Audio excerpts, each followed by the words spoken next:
बच्चों, आज हम लोग 10th का पहला चैप्टर पढ़ने जा रहे हैं। मेरा नाम है अरविंद कुमार गुप्ता और आज हम लोग लाइफ प्रोसेस डिस्कस करेंगे। डिस्कस क्या, मैं आपको समझाऊंगा क्योंकि ऑनलाइन क्लासेस हैं। और इसमें हम लोग ये बातें डिस्कस करेंगे कि लाइफ क्या है, उनको चलाने वाले processes, what are the processes which support life, क्योंकि लाइफ प्रोसेसेस वो सारी प्रक्रियाएं हैं जिनसे हम जिंदा रहते हैं। इनके अंदर आने वाले कुछ स्पेसिफिक गतिविधियों को हम लोग पढ़ेंगे। और इस पूरे वीडियो में 10th के पॉइंट ऑफ व्यू से हम ये जानेंगे बोर्ड में क्वेश्चंस कैसे आते हैं। ठीक है, तो टेक्निक ज़्यादा डिले न करते हुए हम लोग चैप्टर स्टार्ट करते हैं। और जो चैप्टर है हमारा, दैट इज लाइफ प्रोसेसेस।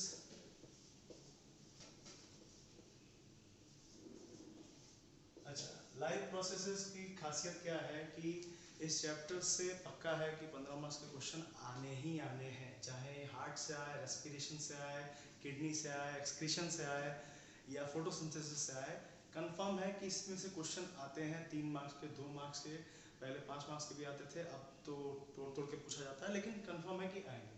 और ये चैप्टर है भी बहुत इंटरेस्टिंग बिकॉज इस चैप्टर में आपको ह्यूमन फिजियोलॉजी की थोड़ी मोड़ी झलक मिल जाएगी। इसमें आपको अंदर होने वाली सारी गतिविधियों के बारे में थोड़ा पता चलेगा और पौधों के बारे में भी। ठीक है, तो इस चैप्टर में हम लोग लाइफ प्रोसेस स्टार्ट करते हैं। तो लाइफ प्रोसेसेस को समझने से पहले हमें ये समझना पड़ेगा कि कोई चीज लिविंग मतलब कोई चीज में अगर लाइफ है तो हम कैसे कह सकते हैं कि किसी चीज में लाइफ है या कोई चीज लिविंग थिंग है या और नॉन लिविंग।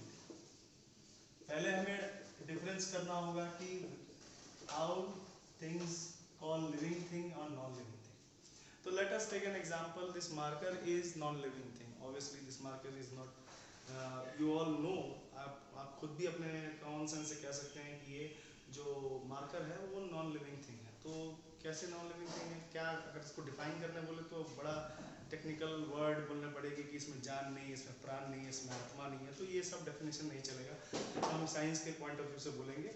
साइंस के पॉइंट ऑफ व्यू से किसी भी चीज़ में अगर लाइफ है तो उसमें 4 क्राइटेरिया होना बहुत ज़रूरी है। That is the characteristic call growth. First one is growth, second one is metabolism,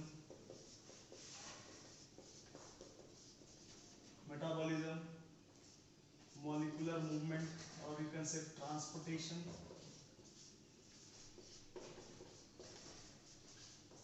और लास्ट में reproduction। अगर कोई भी चीज इस दुनिया में, कोई भी मैटर ये 4 चीजें करता है तो वो लिविंग थिंग कहलाएगा। ठीक है, तो क्या है ये लिविंग थिंग वाली बात को समझ लेते हैं। पहले तो समझते हैं कि ग्रोथ, जो लाइफ की जो मेन 4 क्राइटेरिया हैं वो क्या क्या है। ग्रोथ, अगर हम पहले ग्रोथ को लें तो growth mean increase in numbers, shape और साइज। फॉर एग्जाम्पल, अगर बैक्टीरिया की ग्रोथ देखें तो अपने नंबर्स बढ़ाता है, इससे उसकी ग्रोथ पता चलती है। अगर ह्यूमन बीइंग या किसी जानवर के बच्चे को देखो तो बच्चा पैदा इतना में होता है और अपने नॉर्मल साइज में आता है तो उसकी साइज बढ़ती है या शेप बढ़ता है। तो ग्रोथ हम डिफाइन कर सकते हैं किसी भी चीज। अब ये मार्कर जब फैक्ट्री में बना होगा तो उसके बाद से इसका शेप कभी नहीं बदलेगा, ये डिटोरिएट कर सकता है लेकिन ये बढ़ेगा नहीं, इसकी साइज नहीं बढ़ेगी, इसकी लंबाई नहीं बढ़ेगी, ये लेंथ में बड़ा नहीं होगा। तो growth means increase in number. ये मार्कर 1 से 2 नहीं हो सकता, लेकिन एक जानवर अपने बच्चे को पैदा कर सकता है। ठीक है, मीन्स ये भी एक लिविंग। तो ग्रोथ जो होता है वो अपने आप में एक पहला क्राइटेरिया होता है जो ये डिफाइन करता है कि कोई चीज़ लिविंग थिंग है या नहीं। आप बुक्स कॉपी किसी भी चीज़ को देख लीजिए, उनमें ग्रोथ नहीं होते हैं, वो वैसे के वैसे ही रहते हैं। नेक्स्ट वन इज मेटाबॉलिज्म, इसको थोड़ा समझाना पड़ेगा। What is metabolism? मेटाबॉलिज्म लिख देने का मतलब आपको समझ में भी आना चाहिए। तो मेटाबॉलिज्म को हम लोग ऐसे डिफाइन कर सकते हैं, मेटाबॉलिज्म को ऐसे डिफाइन कर सकते हैं, the sum of all biochemical reaction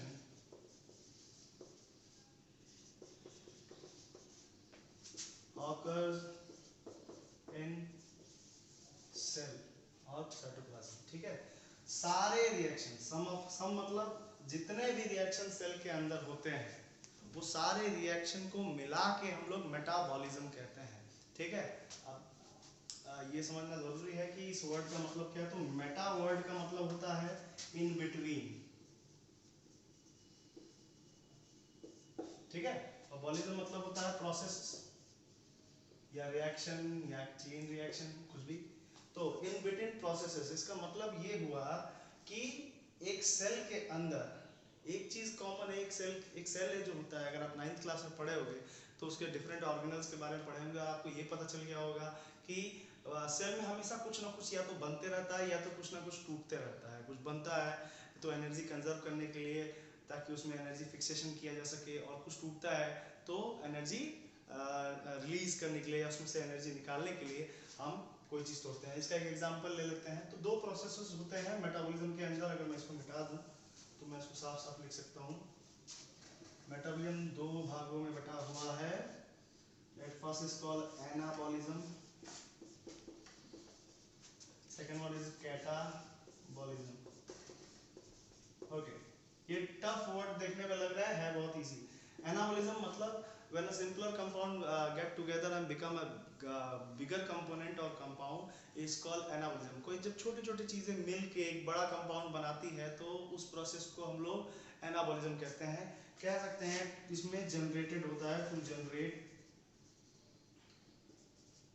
कोई चीज बनने की प्रक्रिया में जब छोटी छोटी, जैसे एक एग्जांपल लेते हैं फोटोसिंथेसिस, इसमें एक एग्जांपल लेते हैं फोटोसिंथेसिस। इसको हम लोग डिटेल में पढ़ेंगे इसी चैप्टर में आगे, लेकिन अभी बस एग्जांपल के फॉर्म में मैं समझाना चाह रहा हूँ। बिकॉज अगर हम एनाबॉलिज्म ले रहे हैं तो इसको फोटोसिंथेसिस में हम लोग समझाएंगे। ठीक है, तो फोटोसिंथेसिस का रिएक्शन जो आप बचपन से पढ़ते आ रहे हो, उस कार्बन डाइऑक्साइड प्लस ये सनलाइट, क्लोरोफिल gives ग्लूकोज और ऑक्सीजन। तो यहाँ पे आप देख सकते हैं 6 कार्बन डाइऑक्साइड 6 वाटर मॉलिक्यूल मिलके एक कंपाउंड ऑफ ग्लूकोज बना रहा है। तो यहाँ पे क्या हो रहा है, छोटे छोटे कंपाउंड मिलके एक बड़ा कंपाउंड बना रहा है। That's called anabolism. एनाबॉलिज्म मतलब छोटे छोटे कंपाउंड मिलके एक बड़ा कंपोनेंट बनाते हैं। तो उसे हम लोग उस प्रोसेस को, वैसे रिएक्शंस को, सेल में ऐसे कई रिएक्शंस होते हैं जिसमें जनरेट होता है, जो सबसे कॉमन है वो मैं आपको बता रहा हूँ, उसे हम लोग कहते हैं, क्या कहते हैं, एनाबॉलिज्म। मतलब जुड़ने की प्रक्रिया को हम लोग एनाबॉलिज्म। कैटाबॉलिज्म क्या होता है, इसमें होता है ब्रेकडाउन।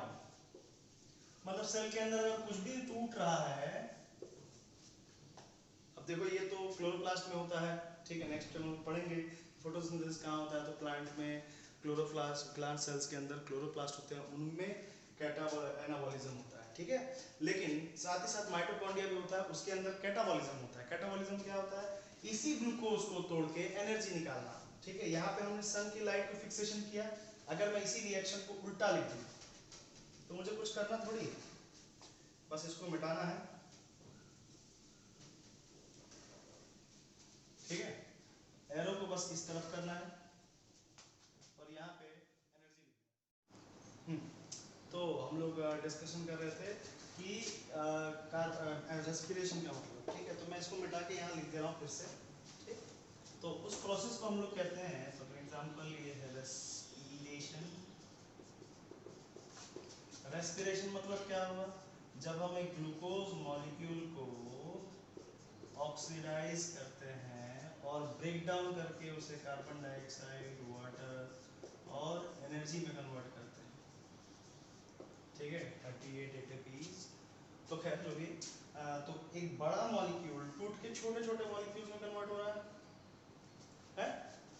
जब एक बड़ा मॉलिक्यूल छूट के छोटे छोटे मॉलिक्यूल्स में कन्वर्ट हो रहा है तो उसका ब्रेक डाउन हो रहा है।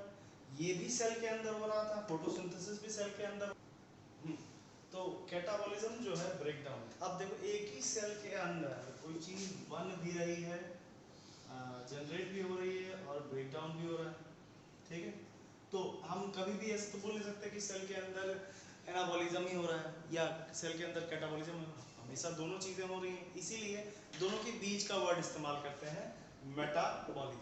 ठीक है, आप लोग समझ में आ गया होगा कि मेटाबॉलिज्म क्यों हो रहा है। किसी भी सेल के अंदर जो भी लिविंग सेल है उन सब के अंदर मेटाबॉलिज्म होता ही होता है, ठीक है।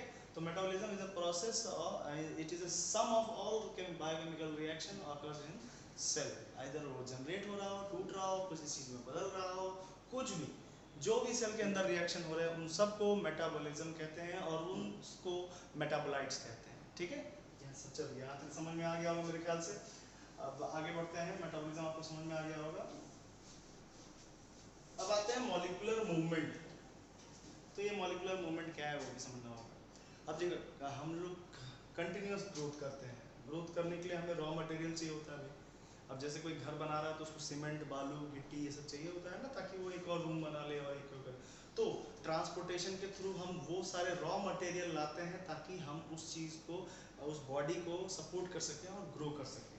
तो ग्रोथ के लिए मॉलिक्यूलर मूवमेंट होना बहुत ज़रूरी है। जैसे कि फोटोसिंथेसिस में ही हम लोग ने देखा कि कार्बन डाइऑक्साइड और वाटर, ठीक है, ये दोनों मिलता है सनलाइट के थ्रू। तो मान लीजिए ये कहाँ से आया, ये एटमॉस्फेयर से आया, वाटर कहाँ से आया, ये सॉइल से आया। तो ये मूवमेंट किया होगा ना कहीं से। अब ये कार्बन डाइऑक्साइड जो है उस स्टोमाटा के थ्रू प्लांट के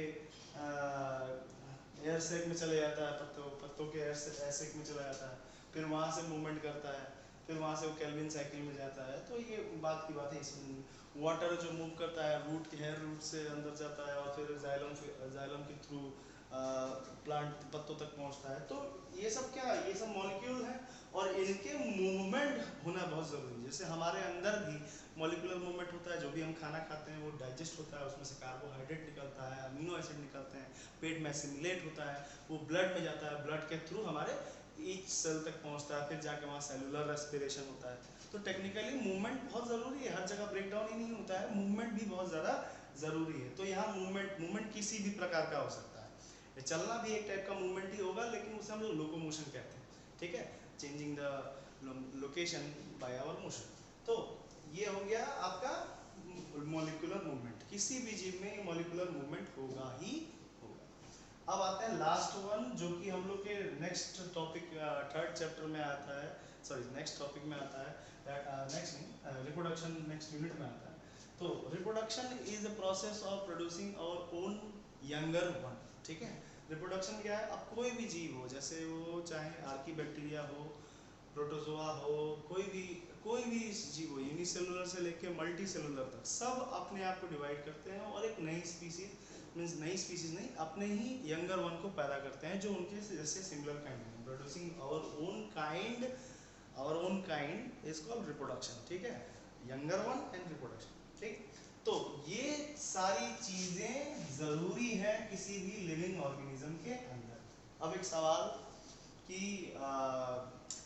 टेक्सोनॉमी जो आप लोग पढ़े हुए क्लास 9th में कि 5 किंगडम होते हैं, विटेकर 5 किंगडम सिस्टम पढ़े होंगे आप, तो उसमें पढ़े थे कि मोनेरा होता है, प्रोटिस्टा होता है, ठीक है, एनिमिलिया होता है, फंजाई होता है। तो ये सारी चीज़ें होती हैं, ये सब लाइफ में लिविंग थिंग में आती हैं, लेकिन वायरसेस को उसमें नहीं रखा गया है। वायरसेस को इसलिए नहीं रखा गया because they don't show growth, वो अपनी साइज नहीं दिखा, बढ़ते नहीं हो, ठीक है, वो जिस साइज में असेंबल होते हैं सेल के अंदर वैसे ही रहते हैं। मेटाबॉलिज्म उनके अंदर नहीं होता बिकॉज उनके पास सिर्फ उनका जेनेटिक मटेरियल होता है, ऊपर का प्रोटीन कोड रहता है, रिसेप्टर्स रहते हैं, तो मेटाबॉलिज्म नाम की चीज़ ज़्यादा होती नहीं है। इनको मेटाबॉलिज्म करने के लिए और एक नया होस्ट की ज़रूरत पड़ती है। तो जब इनको होस्ट मिलेगा तभी ये मेटाबॉलिज्म कर पाएंगे और रिप्रोड्यूस करते हैं ये होस्ट में ही, अदरवाइज ये डेथ कहलाते हैं बिकॉज इनमें लाइफ का कोई भी सिम्टम्स नहीं दिखाई देता है, ठीक है। तो खैर वायरसेस बड़े क्लासेस में आप लोगों को पढ़ाया जाएगा, तो इस पर हम ज़्यादा डिस्कस नहीं करते हैं, ठीक है। तो वायरसेस को इसलिए हटा दिया गया है, ठीक है। तो growth, metabolism, molecular movement and reproduction, ठीक है। कई बुकों में अलग अलग तरीके से यही बात लिखे रहते हैं अलग अलग तरीके से, लेकिन जो सारांश जिसको बोलेंगे वो सारा यही है, ठीक है, जिसे हम लोग ट्रुथ कहें। ओके, तो लाइफ अगर आपको समझ में आ गया तो उसको सपोर्ट करने वाली, जैसे कि अभी हम लोग ने यहाँ पे एक छोटा सा चीज़ पढ़ा मेटाबॉलिज्म, तो मेटाबॉलिज्म से ही समझ में आ गया होगा कि इसके अंदर चलने वाली जितनी प्रक्रियाएं हैं, ठीक है, those processes which togetherly keep us alive are called life processes, ठीक है। अगर हम इसको डिफाइन करें, अब आपको समझ में आ गया होगा कि what is living thing and what is non living thing कभी ग्रोथ नहीं दिखाएगा, कभी मेटाबॉलिज्म नहीं दिखाएगा, कभी मॉलिक्यूलर मूवमेंट नहीं दिखाएगा, कभी भी रिप्रोडक्शन नहीं दिखाएगा। ये कलेक्टिवली सब साथ में दिखाएंगे तभी वो लिविंग थिंग कहलाएंगे। I think it should be clear. ये क्लियर हो चुका होगा आपको, ठीक है। तो अब हम लोग समझेंगे व्हाट इज लाइफ प्रोसेसेस। तो life processes are the processes, those processes which together keep us alive for performing our task और job, जो भी काम के लिए फंक्शन, ठीक है। ये वो प्रोसेसेस हैं जो मिलके हमको जिंदा रखती हैं। जैसे कि एक एग्जांपल मैं दे देता हूँ। मेटाबॉलिज्म में हम खाना खाते हैं, digestion is a process, nutrition is a process, thinking is a process, everything is process. अगर कोई एक भी हिस्सा बंद हो जाता है तो हमारा तो पत्ता कट जाएगा, ठीक है। तो जैसे कि हमारा हार्ट काम करना रुक गया, ये भी एक वाइटल प्रोसेस है। और ये जो सारी प्रोसेसेस जो हमें जिंदा रखने के लिए होती हैं, इन्हें हम लोग वाइटल प्रोसेसेस कहते हैं। वाइटल प्रोसेस माने वाइटल प्रोसेसेस में आपके क्या क्या आ जाएंगे? न्यूट्रिशन आ जाएगा। न्यूट्रिशन कैसे हम लोग न्यूट्रिशन लेते हैं, बाहरी सोर्स में कैसे एनर्जी लेते हैं, किस तरह से उसको लीन करते हैं, हमें न्यूट्रिशन भी समझेंगे हम लोग, ठीक है। रेस्पिरेशन आ गया, या in the case of plant photosynthesis. अगर फोटोसिंथेसिस नहीं करेगा प्लांट तो मर जाएगा। फोटोसिंथेसिस के बाद रेस्पिरेशन, ठीक है। डाइजेशन, ये ह्यूमन बीइंग्स या होलोजोइक में होता है, ये होलोजोइक बैक्टीरिया के सब में होता है, डाइजेशन हो गया, ठीक है। एक्सक्रीशन, ठीक है। तो ये सब वाइटल प्रोसेसेस हैं और इसी चैप्टर में हम ये सारे चीजें डिस्कस करेंगे ब्रीफ डिटेल में, according to the as concern to the syllabus of 10th, ठीक है। तो वाइटल प्रोसेसेस में हम लोग न्यूट्रिशन पढ़ेंगे, फोटोसिंथेसिस पढ़ेंगे, ये सारे लाइफ प्रोसेस हैं and they are all interconnected to each other. Means इनमें से एक भी बंद हुआ, जैसे आप न्यूट्रिशन नहीं मिलेगा तो रेस्पिरेशन कर ही नहीं पाएंगे हम, है। और रेस्पिरेशन नहीं कर पाएंगे तो जो डाइजेशन है उसकी कोई जरूरत नहीं पड़ेगी, या डाइजेशन करेंगे उसकी जरूरत नहीं पड़ेगी। They are all interlinked with each other, this all life processes are interlinked and इनमें से एक भी बंद हुआ तो आपको बड़ी दिक्कत होने शुरू हो जाएगी, ठीक है। वो लिविंग नहीं रहेगा। इसीलिए हम लोग ने कहा विच टुगेदर कीप अस अलाइव, हमें सब कुछ मिलके अलाइव रखता है, ठीक है। तो ये समझ में आ गया होगा आपको मेरे ख्याल से, ठीक है। तो हम लोग इसमें एक एक टॉपिक को ब्रीफली और आराम से समझेंगे। इट्स वेरी इजी, 10th की सिलेबस बहुत इजी होती है, ठीक है। आप अगर थोड़ा सा ध्यान दें तो आराम से हो जाएगा। फॉलो एनसीईआरटी बुक्स, ठीक है। अच्छा आगे बढ़ते हैं हम लोग। तो प्रोसेसेस अगर आपको समझ में आ गया लाइफ प्रोसेसेस, तो अब हम लोग इसमें डायरेक्ट आगे बढ़ सकते हैं कि किस तरह से न्यूट्रिशन किया जाता है, या उसमें न्यूट्रिशन का इसमें क्या रोल है। तो इसमें हम लोग सबसे पहला जो क्या प्रोसेस है वो हम लोग न्यूट्रिशन डिस्कस करेंगे, ठीक है। तो न्यूट्रिशन से स्टार्ट करेंगे and then we will go further and further.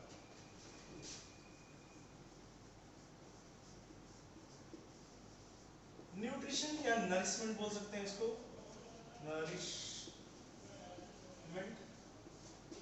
ठीक है। न्यूट्रिशन किसको बोलते हैं? Those element, those substance by which we can derive energy and raw materials, ठीक है। Those substance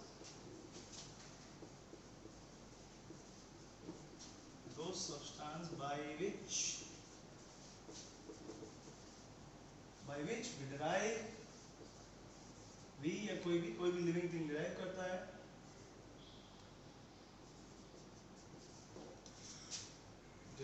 energy and raw material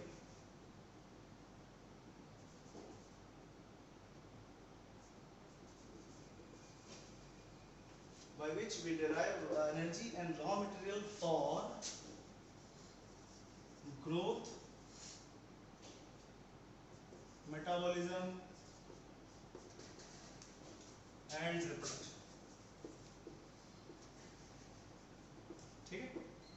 तो टेक्निकली लाइफ को सपोर्ट करने के लिए कोई भी न्यूट्रिशन बहुत सारी चीज़ें हैं जो हमें चाहिए किसी भी तरीके से ग्रोथ करने के लिए, मेटाबॉलिज्म के चलाने के लिए और रिप्रोडक्शन करने के लिए, मीन्स हमारे लिविंग थिंग में जो भी बाहर से जो भी हम लोग लेते हैं, ठीक है। अब न्यूट्रिशन हो गया those substances which is derive from which we derive energy and raw material from growth from outside of the body, from outside of the body or other resources.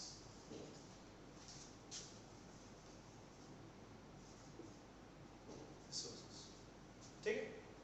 अब चीज समझ में आ गई, न्यूट्रिएंट क्या है जो हम बाहर से लेते हैं, ठीक है, जो बाहर से लेते हैं। किस लिए लेते हैं हम लोग? एनर्जी और रॉ मटेरियल के लिए। रॉ मटेरियल क्या है? हमारे बिल्डिंग ब्लॉक जिससे हमारा बॉडी बने, और उस बॉडी को बनाए रखने के लिए और उनके अंदर प्रोसेसेस चलाए रखने के लिए जो एनर्जी चाहिए वो भी हम बाहर से लेते हैं। अब जैसे हम तो सूरज की रोशनी ट्रैप नहीं करते हैं, हम तो खाना खाते हैं, उसमें से एनर्जी डिराइव करते हैं, लेकिन फोटोसिंथेसिस करके पौधे सूरज की रोशनी को ट्रैप करते हैं, ठीक है।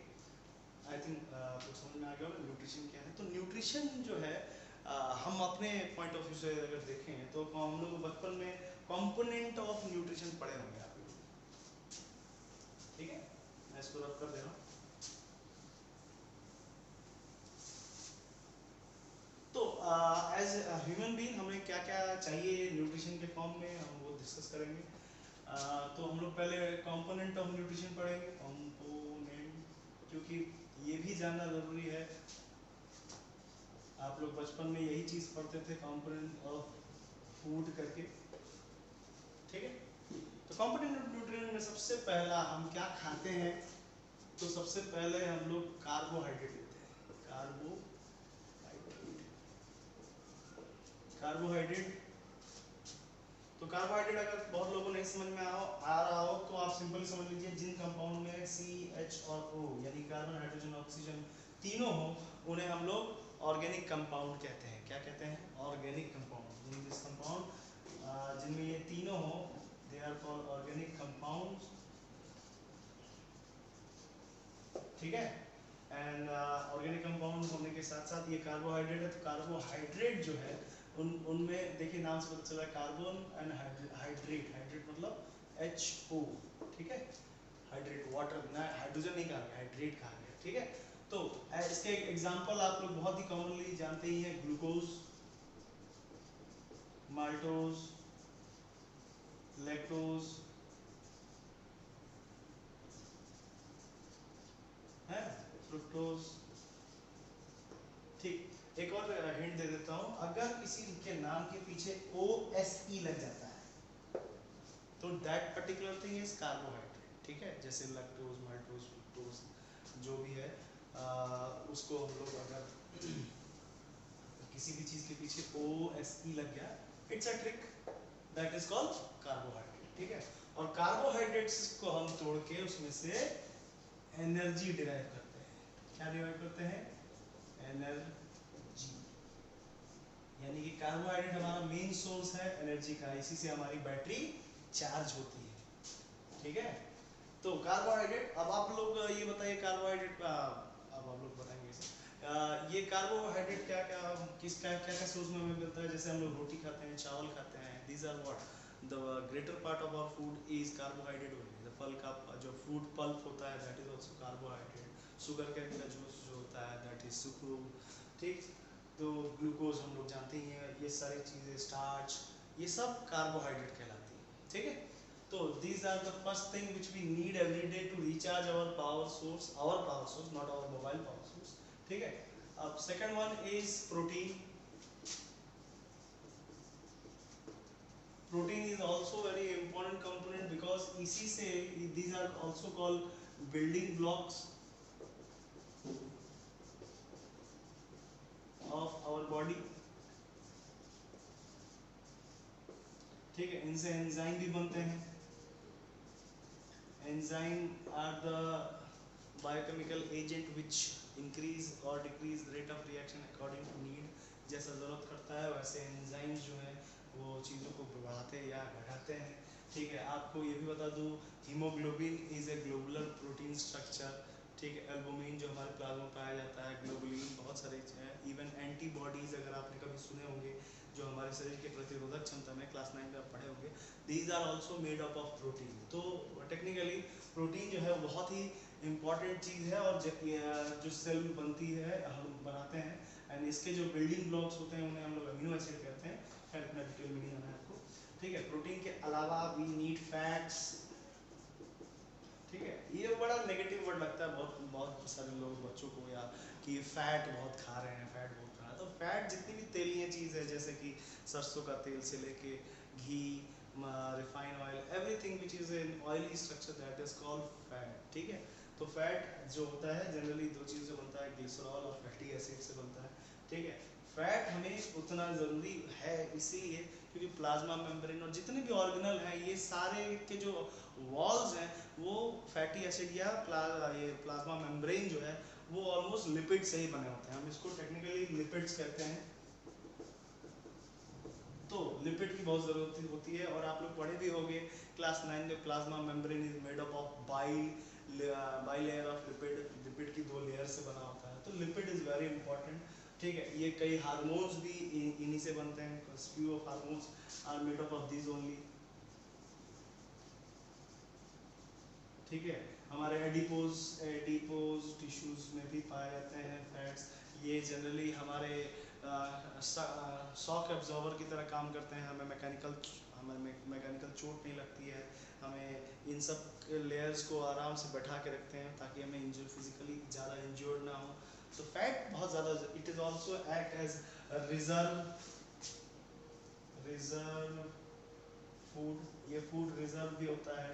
देखा होगा आपने, जब कोई व्यक्ति बीमार पड़ जाता है तो उसकी वो पतला होने लगता है, कि बिकॉज उसको अगर शरीर में ऐसे न्यूट्रिशन प्रॉपर नहीं मिल रहा है तो वो अपने फैट को ही डिजोल्व करके उसमें से एनर्जी डिराइव करने लगता है। तो ये फैट भी बहुत ही इंपॉर्टेंट चीज़ होती है, ठीक है।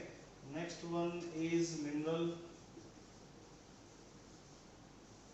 मिनरल आप लोग के दिमाग में आता है, मिनरल मतलब वो सारे मेटल आयन कंपोनेंट जो हमारे शरीर के लिए बहुत ज़रूरी है। जैसे कि हमारा हड्डी जो है वो कैल्शियम फॉस्फेट, तो कैल्शियम फॉस्फेट में कैल्शियम और फॉस्फेट क्या है, these are not organic thing, ठीक है। अगर उसमें CHO नहीं है तो वो ऑर्गेनिक नहीं है।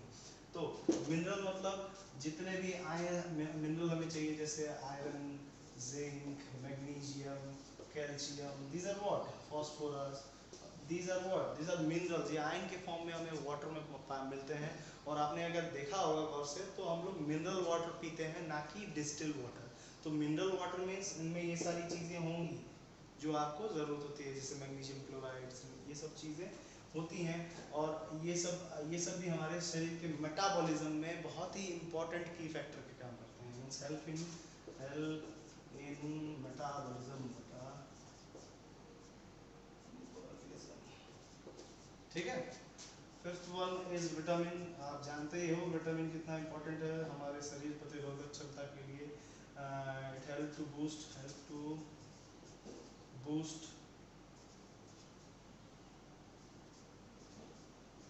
मेटा इम्यूनिटी एंड अदर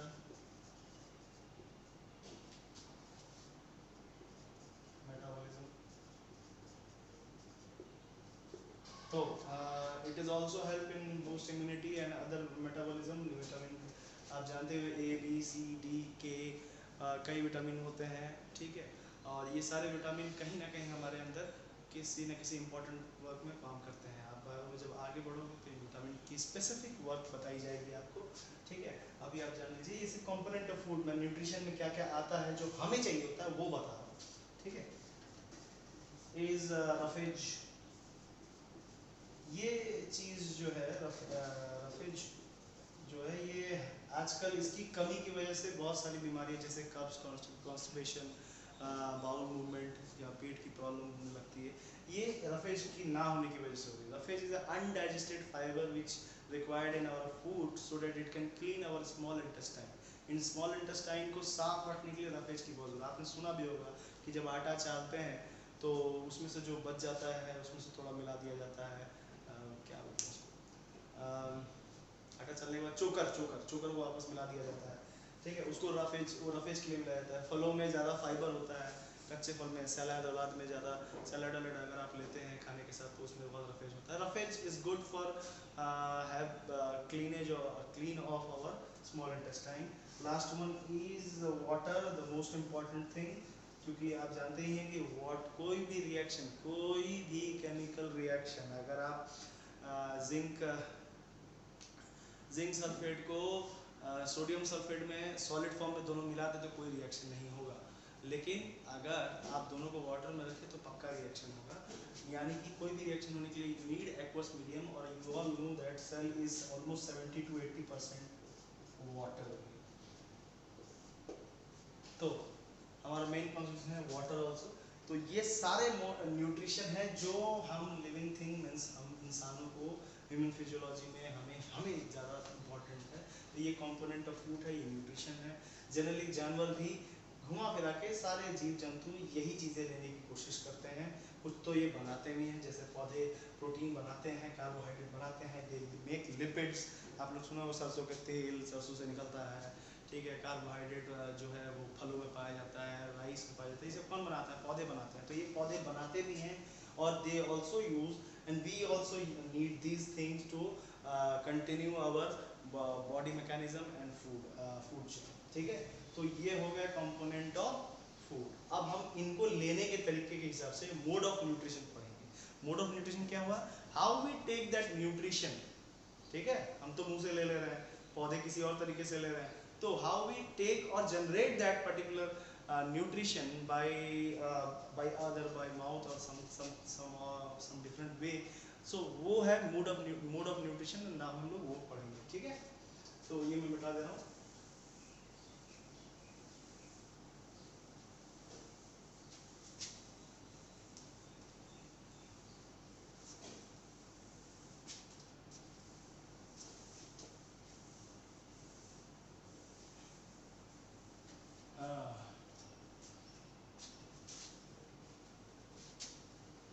तो मोड ऑफ न्यूट्रिशन, तो मोड ऑफ न्यूट्रिशन पढ़ने के लिए we need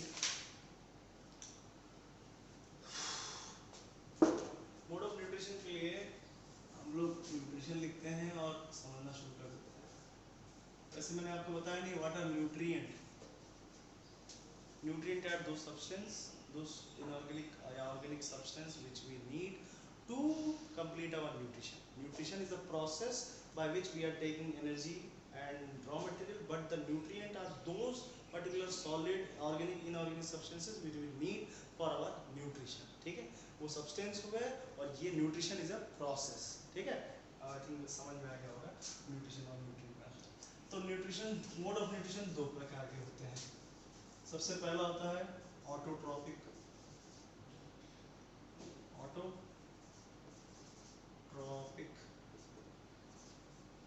mode of nutrition. दूसरा होता है हेटेरोट्रॉपिक न्यूट्रिशन। दो टाइप के न्यूट्रिशन होते हैं। ऑटोट्रॉपिक में ऑटोट्रॉपिक मतलब होता है, ऑटोट्रॉप्स मतलब होता है अगर ठीक से देखा तो इसका मतलब होता है सेल्फ, और ट्रॉपिक्स मतलब होता है either nourishment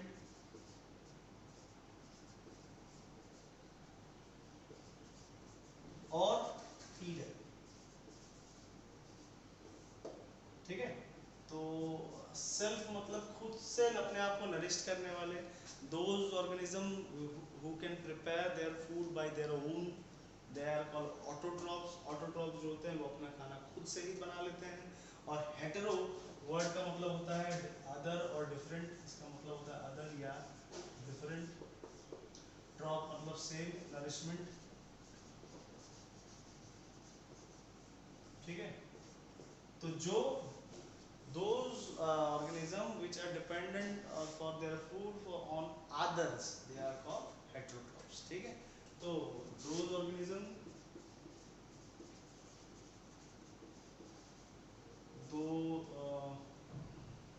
which prepare their food by their own, जो अपने ही प्रिपेयर कर लेते हैं। And those organism which depend for food on other organism or their product। या तो हम जीव को ही खा लेते हैं या तो उसके प्रोडक्ट को खाते हैं, ठीक है। तो डिपेंड करता है कैसे हम करते हैं, तो उस पर भी डिपेंड करता है कि किस तरीके से मोड ऑफ न्यूट्रिशन आगे बढ़ेगा। ऑटोट्रॉपिक न्यूट्रिशन में आते हैं दो प्रकार। There are two type of autotrophs, autotrophs and chemotrophs, ठीक है।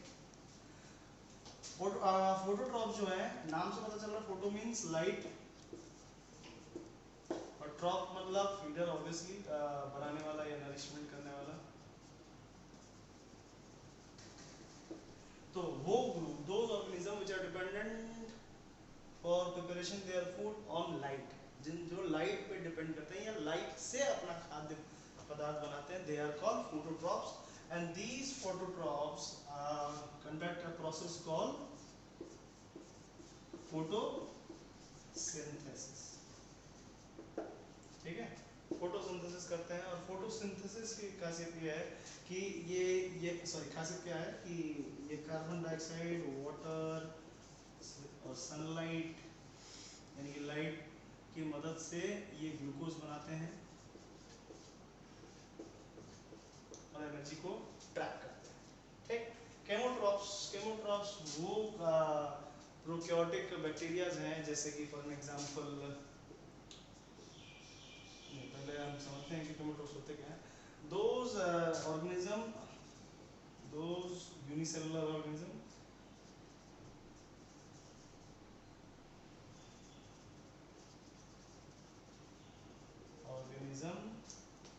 which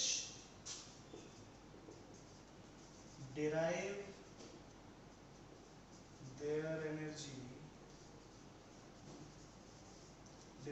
energy from chemical conversion,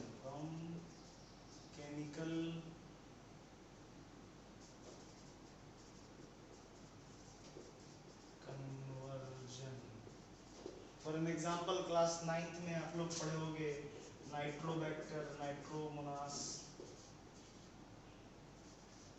ठीक है। ये क्या करते थे, नाइट्रोजन को अमोनिया में कन्वर्ट करते थे, अमोनिफिकेशन, ठीक है। तो जब नाइट्रोजन को अमोनिया में कन्वर्ट करते थे तो ये इसकी जो बॉन्ड टूटती थी, और केमिकल बॉन्ड जब टूटती है तो एनर्जी रिलीज होता है, ठीक है। ये एनर्जी वो इस्तेमाल करते हैं अपने लिए, ठीक है। Got it. तो केमोट्रॉप्स वो हैं जो किसी मॉलिक्यूल को तोड़ के उसकी बॉन्ड एनर्जी से एनर्जी लेते हैं और फिर अपने लिए इस्तेमाल करते हैं। Those are called chemotrophs. ये केमिकल इस्तेमाल होते हैं।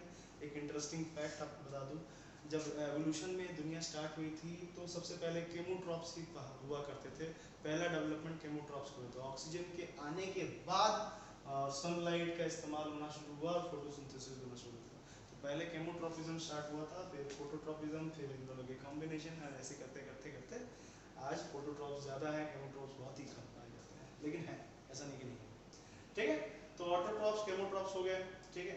ये फोटोसिंथेसिस करते हैं, ये अपना केमिकल रिएक्शंस से एनर्जी निकालते हैं। अब हेटेरोट्रॉप्स में आते हैं, ठीक है। तो हेटेरोट्रॉप्स में अगर मैं 3 हिस्से बांट दे सकता हूँ, इनको हम लोग 3 तरीकों से बांट सकते हैं। सबसे पहला है सेप्रोट्रॉपिक न्यूट्रिशन, दूसरा है पैरासाइटिक न्यूट्रिशन, और लास्ट वाला है होलोजोइक न्यूट्रिशन, ठीक है। सेप्रोफाइट, पैरासाइट, एलोजिक, ठीक है। सेप्रोफाइट, सेप्रो वर्ड का मतलब होता है, इसका मतलब होता है रोडेंट, माने सड़ा हुआ। सड़ता क्या चीज है, डेड एंड डिकेइंग मटेरियल,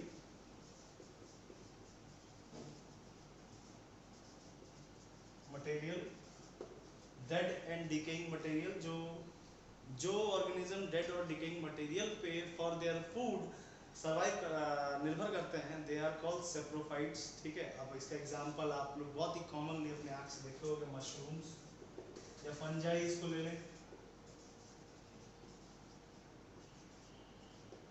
ठीक है, आप ब्रेड फेंक दीजिए, ब्रेड के ऊपर फंगस हो जाती है, आपने देखा होगा, राइजोपस एंड यीस्ट, ये सब क्या है, डेड डिकेइंग मटेरियल, जो सड़े गले चीज़ों पे जिंदा रहने वाली चीज़, ये उनको डिग्रेड करते हैं। और इनकी खासियत क्या है, ये एक्सटर्नल डाइजेशन करते हैं। मीन्स ये ऐसा नहीं है कि कोई गिद्ध या कोई जानवर मर गया तो ये उसको आके चबाना शुरू कर देते हैं। ये जाते हैं, उनके पहले कॉलोनाइज होते हैं, फिर ये अपने में से कुछ केमिकल छोड़ते हैं ताकि उनके ऊपर उनका जो क्या कहते हैं, खाने लायक सॉल्युबल कंटेंट में बदल जाए। कोई भी एंजाइम छोड़ते हैं ताकि वो डिग्रेड करने लगे, उनका मीट या जो भी है वो डिग्रेड करने लगते हैं और फिर वो उनको अब्जॉर्ब करना शुरू करते हैं। तो टेक्निकली सेप्रोफाइट्स जो है वो सड़े गले चीज़ों पे डिपेंड करते हैं या मरने वाली चीज़ पे। आधे से ज़्यादा जो हमारे ह्यूमस है, जिसको मिट्टी के लिए बहुत इंपॉर्टेंट चीज़ कहते हैं, वो सेप्रोफाइट्स पे डिपेंड करते हैं, क्योंकि यही होते हैं जो वापस मिट्टी में वापस मिनरल को रीगेन करते हैं। ठीक है, तो सेप्रोफाइटिक जो होते हैं वो एक्सटर्नल डाइजेशन करते हैं और उसे डाइजेस्ट करके वो खुद अब्जॉर्ब कर लेते हैं, इन्हें हम लोग सेप्रोफाइट्स करते हैं। याद रखिएगा, इनमें जो फूड सोर्स है वो मरा हुआ है, डेथ। ठीक है, पैरासाइटिक में जो फूड सोर्स है, जो अदर ऑर्गेनिज्म है, वो मरा हुआ नहीं, वो जिंदा चाहिए। ठीक है, पैरा वर्ड का मतलब होता है डिफर, अलग, और साइट मतलब होता है प्लेस। तो पैरासाइट दो प्रकार के होते हैं। ठीक है, those who depend on for their food on other living organism. ठीक है, यहाँ डेथ ऑर्गेनिज्म, यहाँ living organism, there is a difference. तो पैरासाइट दो प्रकार के होते हैं, एंडोपैरासाइट और एक्टोपैरासाइट। ठीक है, एंडोपैरासाइट किन्हें कहते हैं, जो एंडो वर्ड अगर आपको कहीं भी बायोलॉजी में दिखता है कहीं भी, तो आप इसको इनसाइड समझिएगा। एंडो मीन्स इनसाइड और एक्टो मतलब होता है ऑन। ठीक है, अब जैसे कि फॉर एन एग्जांपल आप लोग ने टेप फॉर्म सुना होगा, टेनिया सोलियम। ठीक है, अगर नहीं सुना हो तो आपने ये तो सुना ही होगा कि पेट में कीड़ी हो गया है। ठीक है, तो स्मॉल इंटेस्टाइन में टेप फॉर्म की एक बड़ी लंबी सी सेगमेंट होती है जो पेट के अंदर रहती है और आपका सारा न्यूट्रिएंट चूस लेती है, जिसकी वजह से आपकी ग्रोथ नहीं हो पाती है। ठीक है, तो वो हमारे अंदर होती है, इनसाइड होती है, तो इसलिए उन्हें एंडोपैरासाइट कहते हैं। ठीक है, कोई भी जीव जो किसी होस्ट के अंदर जाके बैठा हो और उससे एनर्जी ले रहा हो, उसे हम लोग एंडोपैरासाइट कहते हैं। ठीक है, इनसाइड। ठीक है, इनसाइड मतलब समझ ही हो गया, अंदर बैठ के आपकी न्यूट्रिएंट को चूस रहा हो, that is called what, endoparasite. ठीक है, अब एक्टोपैरासाइट को देखते हैं। एक्टोपैरासाइट क्या होता है, एक्टोपैरासाइट जो होते हैं ऑन स्किन पे, जैसे मान लो कि जो बालों में जो जुएं हो गए, और जुओं की कॉलोनी आपको अलग से थोड़ी मिलती होगी कि हाँ ये जुओं की कॉलोनी, हमने बाल रखा तो उस पर आ गए, ऐसा नहीं। जुएं सिर्फ बालों में पाए जाते हैं। या फिर आपने सुना होगा टिक्स, वो जो गाय भैंसों में इतनी मोटी मोटी कीड़े जो क्या बोलते हैं उसको हिंदी में, वो मोटी सी होती है, टिक्स कहते हैं उन्हें इंग्लिश में। ठीक है, वो उनके खाल में बैठी रहती हैं, खून चूसती रहती हैं, या जोंक समझ लीजिए, जोंक भी खून चूसते रहते हैं। ठीक है, तो ये ऑन, ये स्किन के ऊपर चढ़ते हैं, ये अंदर नहीं जाते। अंदर जाते तो उन्हें हम एंडोपैरासाइट कहते हैं, बट वो अंदर नहीं होते, बाहर होते हैं, तो दे आर कॉल्ड एक्टोपैरासाइट। ठीक है, जो डिपेंडेंट होते हैं पार्शियली, नॉन पार्शियली। पार्शियली मतलब जो हमेशा के लिए चिपके हुए हैं, जैसे कुछ कुछ फंगस हो जाते हैं स्किन के ऊपर, काले काले पैचेस पड़ जाते हैं। दे आर ऑब्लिगेटरी, मतलब वो हमेशा के लिए हैं, जब तक रहेंगे जिंदा वो उधर ही रहेंगे। ठीक है, उनको अगर मार दिया जाए तो वो हट जाएंगे। ठीक है, लेकिन आप जोंक को देखिए, जोंक आके चिपका हुआ, खून पी रहा है और गिर गया। ठीक है, वो पार्शियली थोड़ी देर के लिए आया, आपसे न्यूट्रिएंट लिया और चला गया। ठीक है, तो एक्टोपैरासाइट और एंडोपैरासाइट दो टाइप के पैरासाइट्स होते हैं। इन दोनों में ही होस्ट का जिंदा रहना बहुत ज्यादा जरूरी होता है। ठीक है, लेकिन सेप्रोफाइट्स में होस्ट सड़ रहा होता है या फिर मर चुका होता है इस केस में। लेकिन अब हम लोग आते हैं, ये दोनों तो आपने देखा भी होगा, अब आते हैं हम लोग होलोजोइक न्यूट्रिशन, जो हम लोग करते हैं। होलोजोइक मतलब, होलो वर्ड का मतलब होता है होल, माने पूरा का पूरा, और जोइक मतलब होता है निकलना। ठीक है, मीन्स कोई भी फूड सब्सटेंस, एनी ऑर्गेनिक और inorganic solid substance which is taken from a particular area या ऑर्गन या माउथ आप कह सकते हैं, ठीक है। तो जब हम होल्ड कोई चीज को अंदर लेते हैं अपने मुंह के थ्रू, तो वो होलोजोइक न्यूट्रिशन में आता है। और आपने देखा ही होगा जितने जानवर आप आंख से देख सकते हो वो सबके पास मुंह है खाने के लिए, तो वो सारे होलोजोइक न्यूट्रिशन में आ जाएंगे, ठीक है। तो पैरासाइटिक जो दूसरे पे डिपेंडेंट करते हैं पूरी तरह से, दे आर कॉल्ड पैरासाइट, जो सड़े गले चीजों पे रहते हैं, और जो पूरी तरह से किसी चीज से निगलते हैं या मुंह से खाना खाते हैं या किसी पर्टिकुलर ऑर्गन से दूसरे मरे हुए या नॉन नहीं मरे हुए सॉलिड लिक्विड कुछ भी जैसे खाते हैं, तो उन्हें ये होता है। अब मैंने क्यों इसमें ऑर्गेनिक इनऑर्गेनिक कहा, क्योंकि देखो अगर नमक देखा जाए, ठीक है, NaCl, तो वो इनऑर्गेनिक थिंग, वो हम खाते हैं, ठीक है, नमक हो गया खाते हैं। हम लोग अंडा भी खाते हैं जो कि जीवित लिविंग थिंग बोल सकते हैं, जिनमें ग्रोथ होती है, मेटाबॉलिज्म होती है, ठीक है। तो हम लिविंग नॉन लिविंग दोनों खाते हैं, तो ऑर्गेनिक इनऑर्गेनिक हम दोनों ही खाते हैं, ठीक है। तो हम लोग इसलिए होलोजोइक न्यूट्रिशन में आते हैं। तो हम लोग कह नहीं सकते कि हम लोग यह सड़ा गला चीज़ खा रहे हैं, नहीं, हम सड़ने वाली चीज़ नहीं खाते हैं, हम ताज़ा ताज़ा खाते हैं और उसको पका के खाते हैं। न्यूट्रिएंट हम लोग किसी पे डिपेंडेंट नहीं है, ये नहीं कि एक आदमी पैदा हुआ और दूसरे आदमी पे चिपक गया, ऐसा कुछ नहीं होता है, ठीक है। तो होलोजोइक न्यूट्रिशन एक डिफरेंट न्यूट्रिशन है, और होलोजोइक न्यूट्रिशन को ही हम लोग आगे डाइजेशन और रेस्पिरेशन में अच्छे से पढ़ेंगे, ठीक है। अब होलोजोइक में 3 प्रकार आते हैं। एक होता है हर्बीवोरस, एक होता है कार्निवोरस, और एक होता है ओमनीवोरस, ठीक है। Carnivorous, herbivorous. अब हर्बीवोरस क्या है, ठीक है। हर्बीवोरस अगर देखा जाए तो हर्ब खाने वाले, यानी कि पेड़ पौधे पत्ते खाने वाले, हर्बल थिंग्स, आप लोग सुने होंगे हर्बल प्रोडक्ट, ठीक है। तो हर्ब्स खाने वाले जितने जीव जंतु है, जैसे गाय भैंस बकरी, जो भी खाते हैं, या इनको पहचानने का बहुत अच्छा तरीका है, इनके दांत देखिए, इनके दांत हमेशा ब्लंट एंडेड होंगे, हमेशा इस टाइप के उनके दांत होंगे, चपटे चपटे धारदार खुरपी जैसे। ब्लंट मतलब खुरपी जैसा होता है, ठीक है। अगर आपने कभी किसी भैंस या बकरी के जबड़े देखे होंगे तो दैट इज ब्लंट एंडेड, ठीक है। अब कार्निवोरस देखते हैं, तो अगर आप किसी कुत्ते के या किसी लोमड़ी के जबड़े को देखें तो आपको ऐसा दांत दिखाई देता हुआ नजर आएगा, कांटेदार नोकीले नोकीले दांत दिखाई देंगे, ठीक है। They are called canine teeths, ठीक है। कैनाइन टीथ्स उनके पास रहते हैं to tear the muscles bone, इसीलिए उनके पास कैनाइन टीथ होते हैं। तो ये ज्यादातर मीट खाने वाले या ऑर्गेनिजम्स का आपको डायरेक्ट चबाने वाले लोग होते हैं, ठीक है। These are dependent on plant, these are dependent on animals, and we humans have both the teeth. हमारे पास कैनाइन टीथ भी होता है और ब्लंट टीथ भी होता है। अगर आपने अपने आईने में देखा होगा तो ये तो ड्रैकुला के हो गए, ठीक है। तो आपके पास कैनाइन टीथ भी है और 4 सेट ऑफ ब्लंट टीथ भी है, तो आप ओमनीवोरस कहलाएंगे because we have both teeth. तो आप अब ये लड़ने मत लगिए घर में जाके कि आप वेजिटेरियन हैं तो आपके पास कैनाइन टीथ क्यों नहीं, घर में जाके मत लड़िएगा, ठीक है। हो सकता है दैट इज योर रिलीजन, उसमें मैं कुछ नहीं कर सकता। तो आपको समझ में आ गया हो, ओमनी वर्ड का मतलब होता है बोथ, मतलब हम लोग प्लांट्स भी खाते हैं और एनिमल्स खाते हैं, वी हैव बोथ टीथ्स, ठीक है। हर्बीवोरस जो सिर्फ प्लांट्स खाते हैं, कार्निवोरस जो है मीट्स खाते हैं, और ओमनीवोरस जो दोनों खाते हैं, ठीक है। तो मेरे ख्याल से मोड ऑफ न्यूट्रिशन आपको समझ में आ गया होगा ना, होल चार्ट आपको समझ में आ गया होगा, ठीक है। अब याद रखिएगा पूरी की पूरी टेक्सोनॉमी इसी मोड ऑफ न्यूट्रिशन के अंदर आती है, ठीक है। तो जैसे माइक्रोब्स इसमें आ जाते हैं, उसमें वर्टिब्रेट इनवर्टिब्रेट्स, जो मोलस्कस, सिलेंट्रेटा, कीनोडर्मा, सब पैरासाइटिक सेप्रोफाइटिक और होलोजोइक न्यूट्रिशन में ही आते हैं, ठीक है। वो तो हम लोग टेरेस्ट्रियल के लिए इस्तेमाल करते हैं, सिर्फ टेरेस्ट्रियल और एक्वाटिक में कुछ रीजंस के लिए इस्तेमाल करते हैं, लेकिन बाकी सारे टेक्सोनॉमी जितने जीव जंतु हैं वो मोड ऑफ न्यूट्रिशन इसी के अंदर लेते हैं, ठीक है। आपने अगर कभी सुना होगा तो ऑस्मोट्रोपिज्म भी नाम सुना होगा। तो ऑस्मोट्रोपिज्म में जो सामने वाले उसको पूरी तरह से गला दिया जाता है और फिर उसे ऑस्मोसिस के थ्रू अंदर लिया जाता है, ये सिलेंट्रेटा और कीनोडर्मा करते हैं ऐसा, ठीक है। तो उसमें ऑस्मोसिस के थ्रू न्यूट्रिएंट को अपटेक किया जाता है because they don't have teeth and all to digest और टू च्यू, ठीक। इसलिए वो क्या करते हैं, बाहर ही गला देते हैं और फिर उसे ड्रिंक कर देते हैं। तो ये हो गया मोड ऑफ न्यूट्रिशन, ठीक है। हाँ, अब हम लोग इसके आगे डिस्कशन करेंगे मोड ऑफ न्यूट्रिशन के आगे। We are going to discuss about